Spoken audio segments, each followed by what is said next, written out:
এই শীতে আমার সবাই খুব পছন্দ করে। শীত কেন, আমি তো বড়লোকই খাবার। ওই সব ছোটখাটো পরিবারে আমি যাই না। আমাকে সবাই বড় বড় যার লোক আছে তারাই আমাকে নেয়। ওই নাম আমার স্ত্রীকে সর শশারে আমি কিছু কই আহি এত বড় বড় কথা কয় হ্যাঁ আমি হলাম তো বড় লোকের ফল আমার কই ওই নাকি বড় কেউ বেসায় এই তোমরা ঝগড়া করছো কেন? কি সমস্যা তোমাদের? আমাকে দেখো, আমি হচ্ছে রিচ পটেটো। এই বাচ্চারা, তোমরা কেন ঝগড়া করো? এভাবে ঝগড়া করবে না, মিলেমিশে থাকবে।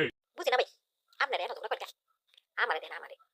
আমি বড় কোম্পানি খাই, গরিব কোম্পানি খাই, বুঝছেন নি? একদম চুপ করে দে আমার ডিস্টার্ব হচ্ছে দেখছো আমি এখানে বসে আছি চুপ করে শীতকাল, সব সবজিটা যদি আমরা মিলেমিশে না থাকি তাহলে চলবে কিভাবে? তোমরা সবাই চুপ থাকো আর শোনো, কেউ কাউকে কম নয়, এটা সবসময় মাথায় রাখো।